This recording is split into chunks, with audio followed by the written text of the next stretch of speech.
ಅಲ್ಲಲೋಚನೆ ಸ್ವರ್ಣ ರಾಮನೆಂಬ ನಾಮವು ಚಕ್ರದ ಮಿಕ್ಕುಳನ್ನ ಐದು ಮಂಡಲ ಬಂದರೆ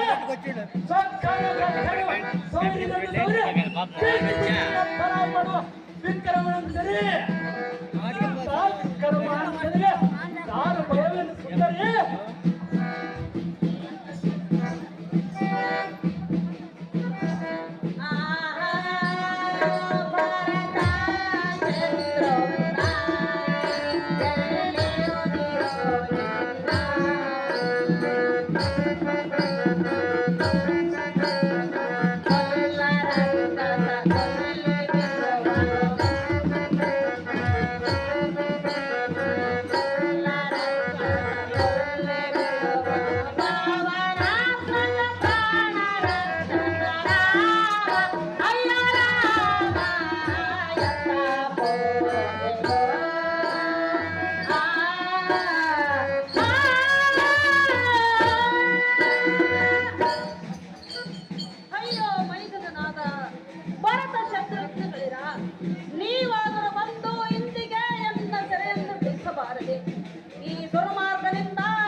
ಒಂದು ನಿಮಿಷ ತಪ್ಪಿಟ್ಟು ಬಿಡ್ಬೇಡ್ರಿ. ರಾಮನೆಂಬ ನಾಮವು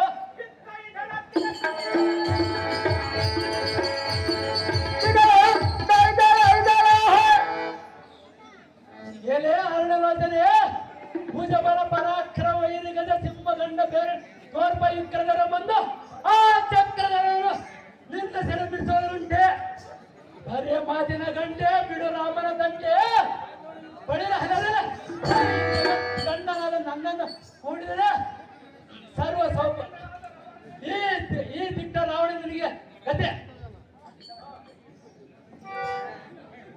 ಅಯ್ಯೋ ಶಿವ ಶಿವ, ಕೇಳಬಾರದು ಕೇಳಬಾರದು.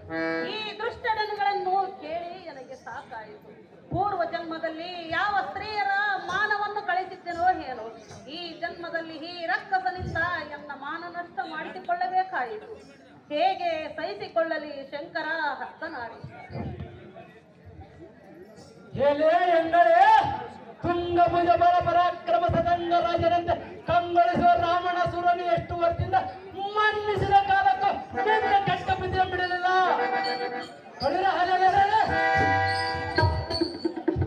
ನಮ್ಮ ಪುಟ ಬೇಡ ಹಾದ ಮಿಡಿತೀಯಾ ಇಲ್ಲವೇ ಬಳಿರ ಎಲ್ಲ ಸಾರಥಿ ಈ ಪಡೆಯುವ ಜಗದೇಕ ವೀರ ಲಂಕನಗಳ ಸಂಖ್ಯಾತನ ಭವನಗಳಿಗೆ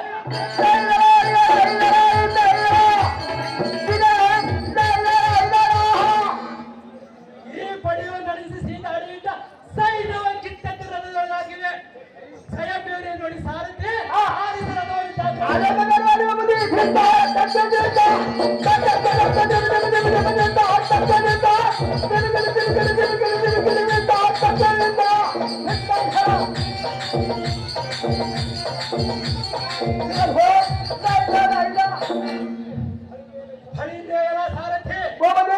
ಈ ಚಟಾಯಿ ಪಕ್ಷದಿಂದ ಎದುರಿಗೆ ನಿಂತು ಯುದ್ಧವನ್ನು ಮಾಡುವುದಕ್ಕೆ ಬಂದಿರುವುದು. ಅದನ್ನು ಈ ಕ್ಷಣದಲ್ಲಿ ಖಡ್ಗದಿಂದ ಕಳೆದು ಬಿಟ್ಟಿರಿ. ನೋಡಿ ನೋಡಲು ಸಾರಥಿ